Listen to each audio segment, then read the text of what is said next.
আসসালামু আলাইকুম everyone, welcome to Putul's handicraft corner. আজকে নতুন আরও একটা ভিডিও নিয়ে এসেছি। এটা একটা ওয়ান পিস, তো ব্ল্যাক অ্যান্ড হোয়াইটের কম্বিনেশনে আমি এই ওয়ান পিসটা বানিয়েছি। এটার মূলত হাতার জায়গায় আমি কাজ করেছি, তো সেটা আজকে আমি আপনাদের সাথে শেয়ার করব। এটার মেজারমেন্ট প্লাস ড্রয়িং, সেলাই সব কিছুই আমি এখানে দেখিয়ে দিব। তো এই যে দেখতে পাচ্ছেন, এটা হচ্ছে ফুল ড্রেসটা, শুধুমাত্র হাতার জায়গায় কাজ করা। তো এই হচ্ছে জামাটা, এটা হচ্ছে জামার নেক পোর্শন অর্থাৎ গলার জায়গাটা, আর এটা হচ্ছে হাতা। এই যে সাদা কালার কাপড়ের ওপর আমি সাদা কালারের লাচ্ছি সুতা দিয়ে সেলাই করেছি। এই যে এটা হচ্ছে লাচ্ছি সুতা, শুধুমাত্র এই একটা সুতা দিয়ে আমি সেলাই করেছি, এখানে অন্য কোনো কালার আমি দেইনি। আর এখানে যে এই চুমকি পুঁতি দেখতে পাচ্ছেন, এই যে সিকোয়েন্স, এই যে চুমকি, তারপর এই যে পাইপ বিটস, এগুলো দেখিয়ে দিই। যে সিলভার কালারের চুমকিটা আমি এখানে ইউজ করেছি, আর এখানে মুক্তা পুঁতি যেটা, এটা একেবারে ছোটো সাইজেরটা ইউজ করেছি। এবং এই জায়গায় যেই মিররটা দেখতে পাচ্ছেন, এটা একটা স্কোয়ার শেপের প্লাস্টিক মিরর, এটা আমি পাইপ বিটস দিয়ে বসিয়েছি।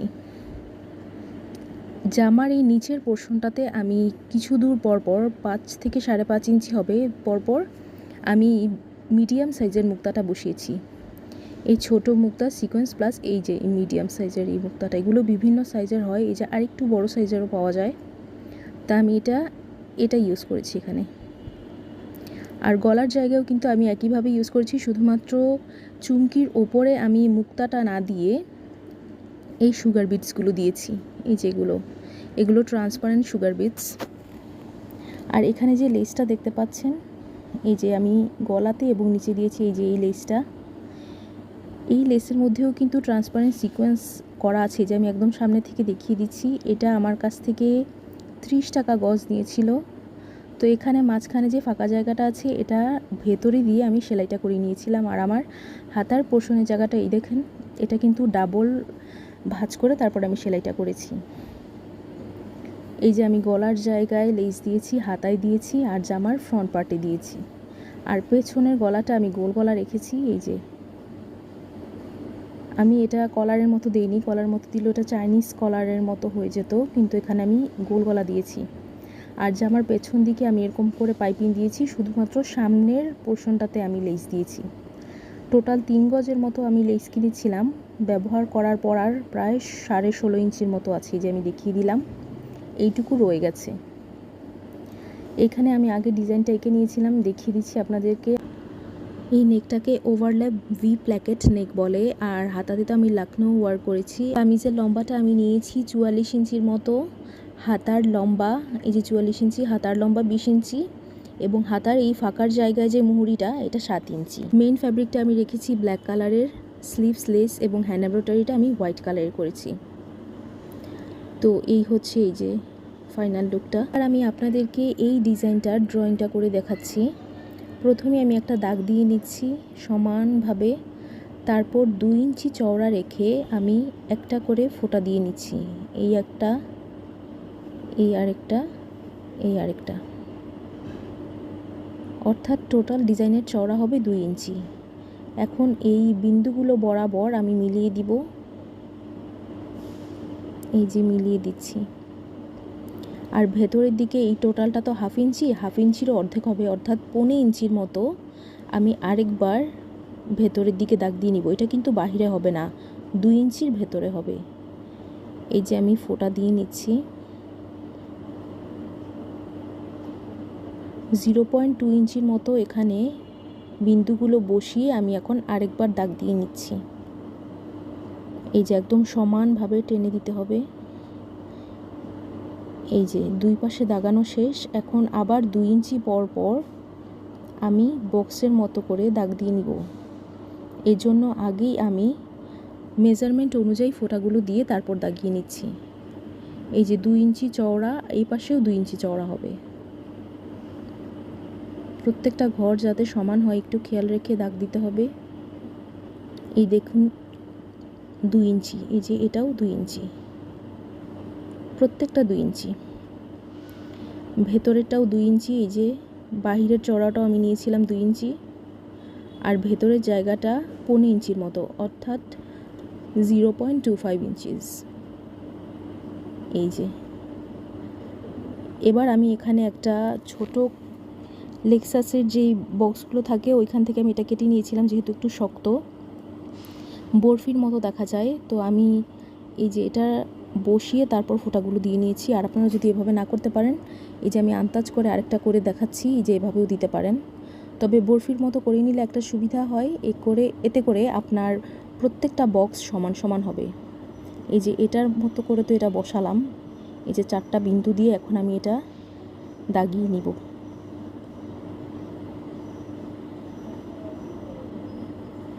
আর এটা তো আমি আন্দাজ করে নিয়েছিলাম, এটাও আমি দাগিয়ে নিচ্ছি। এর পরেরটাও আমি আন্দাজ করে নিয়েছিলাম, এই যে এটার মতো করে এটা হয়েছে, কিন্তু এটার মেজারমেন্ট কিন্তু সেম হবে না। এই যে এই পাশের ঘরটাও আমি দাগিয়ে নিচ্ছি, এই দেখুন দুইটা কিন্তু সেম না, কিন্তু একবার বরফির মতো এভাবে করে নিলে তারপরে ওগুলো সবগুলো সেম হবে। আর মিডলে তো আমি ফুল বসাবো, এর জন্য আগেই গোল দাগ দিয়ে নিয়েছি। আমি এখানে টোটাল 6টার মতো করে পাপড়ি দিব। তো আগে হালকা আলতো হাতে এঁকে তারপর এগুলোকে গাঢ় করে দিব। এই যে আপনারা আপনাদের পছন্দ অনুযায়ী 6টা 7টা 5টা যে যেরকম দিতে চায় সেভাবে দিবেন।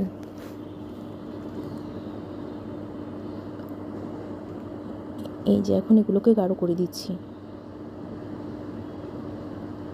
তারপর পুঁতি বসানোর জন্য এই যে মিডল থেকে দাগ টেনে এই যে ছোট ছোট করে গোল গোল করে দিচ্ছি আমি।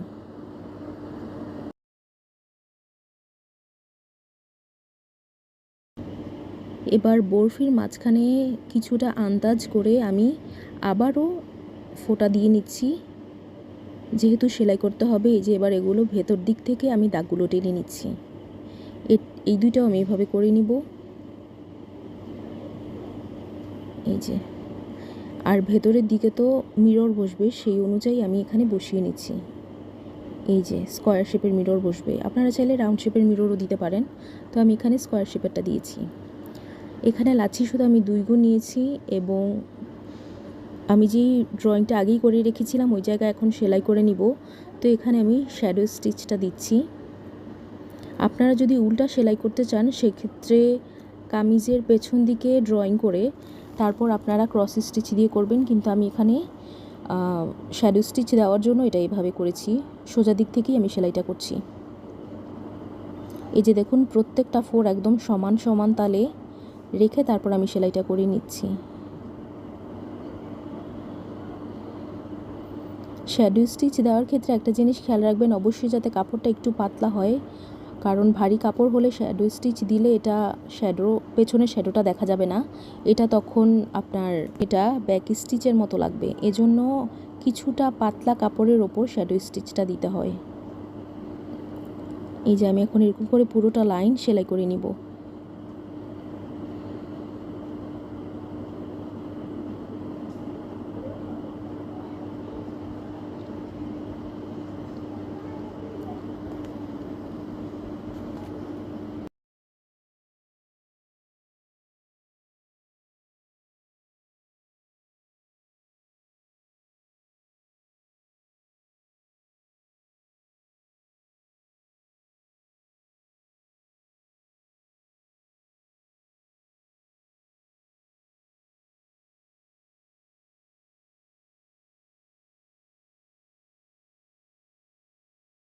অফ ক্যামেরায় আমি বরফি কিছুটা সেলাই করে নিয়েছিলাম, বাকিটা আমি আবারও সেলাই করে দেখিয়ে দিচ্ছি।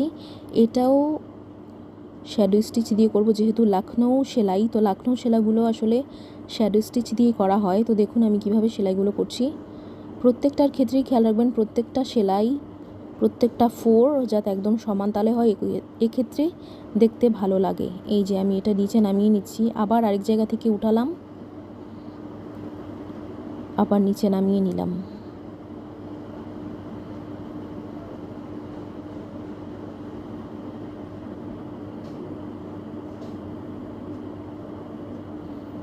আমি এটা সাদা কালার কাপড়ে সাদা সুতা দিয়ে কাজ করেছি, আপনারা চাইলে মাল্টি কালার সুতা দিয়েও করতে পারেন। এটা আসলে যার যার পছন্দের উপর নির্ভর করে। তো আমি যেহেতু ব্ল্যাক অ্যান্ড হোয়াইটের মধ্যে রাখতে চেয়েছি, তাই এখানে আমি আর অন্য কোনো কালার ইউজ করিনি। তো এই যে দেখুন আমি কীভাবে সেলাইগুলো করছি।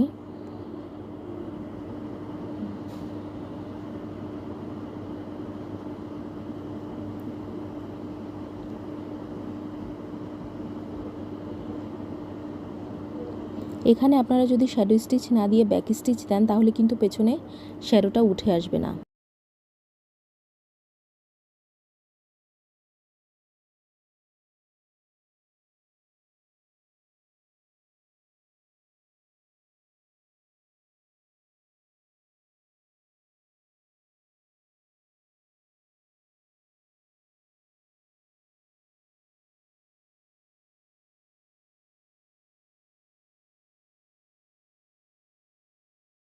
এবার আমি ফুলের পাপড়ি সেলাই করে দেখিয়ে দিচ্ছি। এটাও আমি শ্যাডো স্টিচ দিয়ে করেছি। এই যে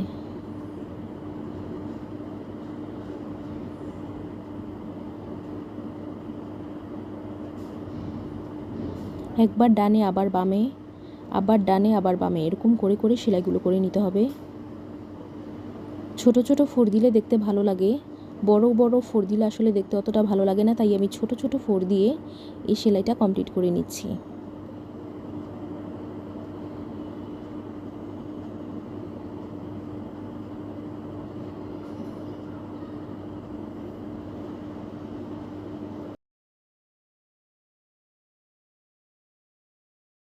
আমার পাপড়িটা সেলাই করা শেষ। এখন মাঝখান বরাবর যে দাগটা দিয়ে নিয়েছি ওইটাও আমি সেলাই করে নিচ্ছি।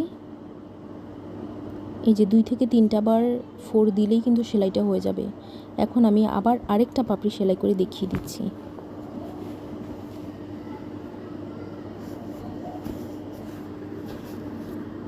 এই যে একবার বাম দিকে আবার ডান দিকে ছোট ছোট ফোর তুলে তুলে পাপড়িগুলো সেলাই করে নিতে হবে। এখানে লাচ্ছি সুতা পুরোটাই আমি 2 গুণ নিয়ে সেলাই করেছি। আপনারা চাইলে 3 গুণ দিয়েও সেলাই করতে পারেন, সেক্ষেত্রে হয়তো বা একটু ভারী হয়ে যাবে, তবে 1 গুণ দিয়ে করা যাবে না। 1 গুণ দিয়ে করলে আসলে ওটা অতটা ফুটবে না। 2 গুণ অথবা 3 গুণ দিয়ে সেলাই করলেই যথেষ্ট।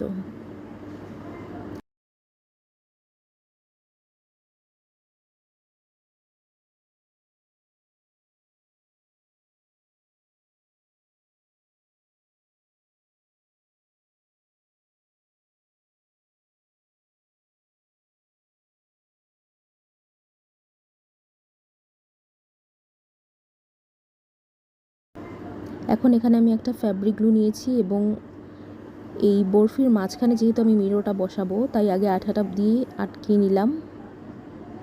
এই যে এটা শুকানোর পর তারপর আমি সেলাই করব। এখানে আমি একদম চিকন একটা সুই নিয়ে নিয়েছি।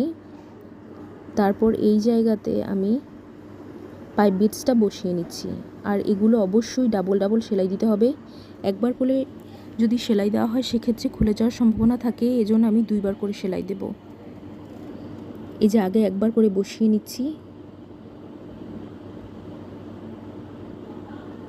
চারদিকে 4টা বসাবো আমি।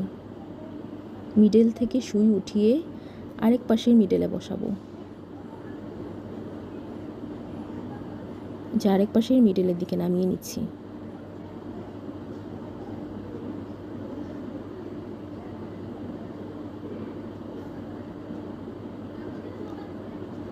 আমার একবার করে সেলাই কিন্তু কমপ্লিট। এখন আমি আরেকবার করে এই পাইপ বিটসের ভেতরে সুইটাকে উঠিয়ে ডাবল ডাবল করে সেলাই দিয়ে নিব। এই যে আবার ভেতর দিক থেকে ঢুকিয়ে নিচের দিকে নামিয়ে নিচ্ছি।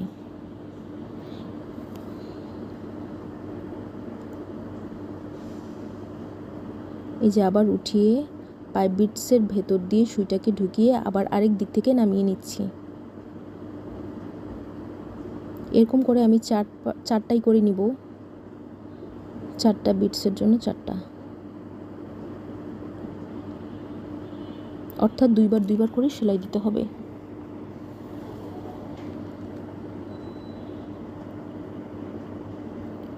এই যে আমার সেলাইটা শেষ।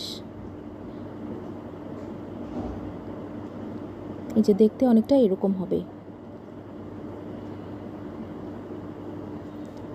এখানে আমি লাচ্ছি সুতাই 2 গুণ নিয়েছি। এবার মিডলের জায়গাতে চুমকি আর যে ছোট মুক্তাটা এটা বসিয়ে নিব। এটার জন্য আসলে বড় সুই হলেই হবে, ছোট সুইয়ের দরকার নেই। কিন্তু এই জায়গায় যদি আমি সুগার বিটস বা ওই যে পাইপ বিটস বসাতাম তাহলে আমার ছোট সুই লাগতো, কারণ ওগুলো বড় সুইয়ের ভেতর দিয়ে ঢুকে না, এর জন্য ছোট সুই প্রয়োজন। একেবারে ছোট সাইজের, যেটাকে সোনামুখী সুই বলে ওরকম সুই নিতে হবে। এবার এই জায়গাগুলোতে আমি মুক্তাগুলো বসিয়ে নিব একটা একটা করে।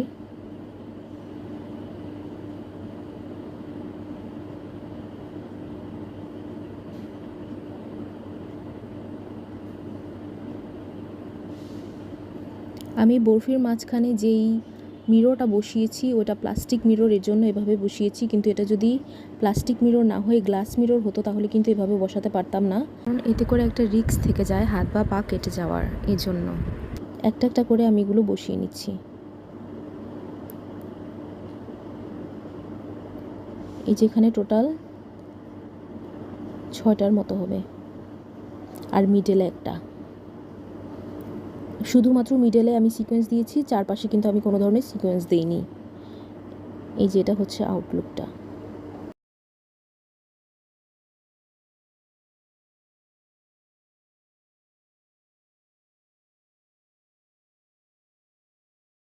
আর এটা হচ্ছে আরেকটা হাতা। বাকিগুলো আমি এভাবে সেলাই করে নেব। এখানে আমি ছোট একটা সুই নিয়ে নিয়েছি। এবার এই কর্নারের জায়গাটাতে আমি বসিয়ে নিচ্ছি। এটা কিন্তু আমি একবার সেলাই করেছিলাম, কিন্তু একবার করে সেলাই করার ফলে খুলে গিয়েছিল। তা আপনারা অবশ্যই ডাবল সেলাই দিয়ে নেবেন। আমি প্রত্যেকটার ক্ষেত্রেই ডাবল সেলাই দিয়ে নিই। এই যে প্রথম একটা বড় মুক্তা, তারপরে একটা সিকোয়েন্স, তারপর ছোট একটা মুক্তা নিয়ে যে কর্নারে নিয়ে ছোট মুক্তাটা বাদ দিয়ে সিকোয়েন্স আর বড় মুক্তা যেটা পার্ল, এটার ভেতর দিয়ে আমি সুইটাকে বের করে নিচ্ছি। এই একবার করে বের করে নিয়ে গিট দিয়ে নিব। এই যে টান টান রেখে তারপর গিটটা দিয়ে নিতে হবে।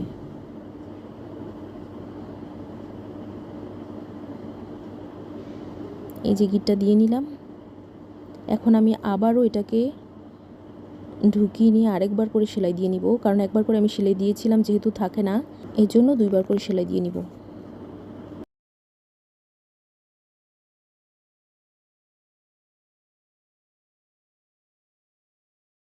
এবার ভালো করে গিট দিয়ে তারপর সুতাটাকে কেটে নিব।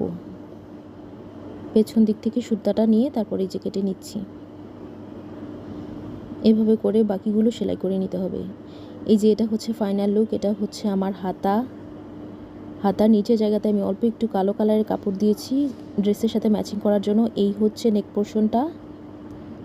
এই যে দেখতে পাচ্ছেন, এগুলো আমি একবার করে সেলাই দিয়েছিলাম, আরেকবার করেও দিতে হবে আমার। শুধু নিচের জায়গাটাতে আমি একটু ঝুলুরির মতো দিয়েছি। আর এটা হচ্ছে আরেকটা হাতা।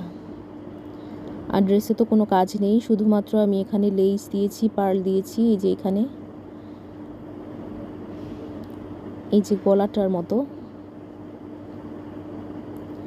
আর পেছন দিক থেকে এই যে দেখুন,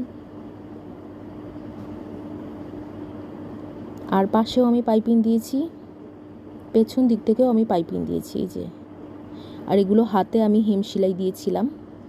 আর এটার সাথে এই ওড়নাটা আমি ম্যাচিং করেছি। এটা অনেক পুরনো একটা ওড়না, তো আমি দেখলাম এটার সাথে ম্যাচিং হয়, এজন্য আমি ভাবলাম যে এটার সাথে এটা পরা যায়। তো আমার ভিডিওটা আপনাদের কেমন লেগেছে অবশ্যই আমাকে কমেন্ট করে জানাবেন। তো এটার মতো আরও কিছু ওয়ান পিসের কাজ আমি আপনাদের সাথে শেয়ার করব। সবাই ভালো থাকবেন, সুস্থ থাকবেন, আর আমার জন্য দোয়া করবেন। আল্লাহ হাফেজ।